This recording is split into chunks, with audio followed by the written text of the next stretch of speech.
తర్వాత ఏదైనా మా దగ్గరికి ఫ్యాక్ట్స్ వస్తే ఇప్పుడు దాని రేట్స్ క్యాలిక్యులేషన్ చేసేటప్పుడు కానీ ఒకటి జరిగింది అనేటువంటిది ఒకటి వాస్తవంగా జరిగింది.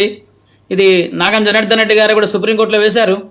దాని ఒక ఎన్నోసార్లు రివ్యూలో కూడా అప్పుడప్పుడు సలహాలు అడుగుతుంటారు వారు. అఫిడవిట్ అవన్నీ కూడా వాళ్ళు ఇచ్చినటువంటివి. సో వాళ్ళు ఇచ్చిన అఫిడవిట్లో వాళ్ళు ఈ పంపులకి బాగా కాస్ట్ పే చేశారు.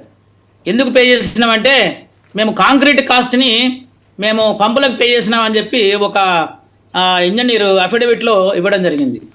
అంటే వీళ్ళు ఇరుక్కుపోయారు అక్కడ. ఎందుకంటే పంపులకి ఈపీసీ కాబట్టి మేము మొత్తం కాస్ట్ కాంట్రాక్టర్ ఇవ్వాల్సిందే కాబట్టి మేము ఫ్రంట్ లోడింగ్ అనే పద్ధతి లోపల మేము దీనికి మేము పే చేసుకున్నాము. అది ఆయనకే కాంట్రాక్టర్కే పోయేది కాబట్టి ఇది మీకు ఇక్కడ కనబడుతున్నది పంపులకు ఎక్కువ ఇచ్చినట్టు కనబడుతున్నది అని చెప్పేసి అట్లా అఫిడవిట్లో ఇరుక్కుపోయారు. సో ఇంకా అది పెండింగ్లో ఉంది.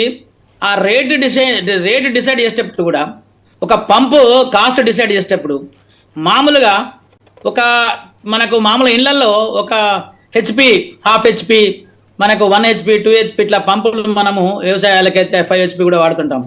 సో కాస్ట్ డిసైడ్ చేసేటప్పుడు 1,00,000 హెచ్పీలు దాని యొక్క కాస్ట్ డిసైడ్ చేయాలంటే ఒక హెచ్పి కాస్ట్ 3,000 ఉంటే 3,000 ఇంటూ 1,00,000. సో ఈ రకంగా ప్రోరేటా లోపల ఈ యొక్క కాస్ట్ ను అరైవ్ అవ్వడం జరిగింది. మళ్ళీ వస్తాను. మాజీ మంత్రి గారు పుష్పలీల గారు, కాంగ్రెస్ పార్టీ సీనియర్ నాయకురాలు వారు కూడా లైవ్ లో ఉన్నారు. పుష్పలీల గారు నమస్కారం. పుష్పలీల గారు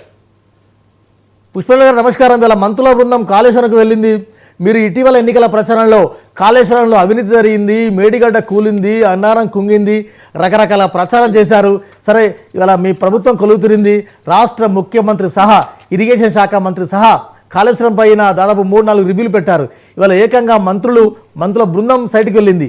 సైట్కి వెళ్ళి ఏం సాధించారు, ఏం కనుక్కున్నారు, అధికారులు ఏం తేల్చారంటే ఏం చెప్తారు? ఏం కనుక్కున్నారు అనేది గతంలో జరిగిన లీకేజీలు కానివ్వండి, వాళ్ళ పనితీరు కానివ్వండి, వాళ్ళు ఎన్ని కోట్ల రూపాయలు వెచ్చించారు. ఇప్పుడు సోదరుడు మాట్లాడినట్టుగా ప్రతి దాంట్లో కూడా ఉన్న అంచనా కంటే ఎక్కువగా పైప్ లైన్ల విషయంలో కానివ్వండి, లేదా కాంట్రాక్ట్లు కట్టించడంలో కానివ్వండి, ప్రతి మెటీరియల్ విషయంలో కానివ్వండి, వాళ్ళకు తోచిన విధంగా వాళ్ళు పెట్టించేశారు.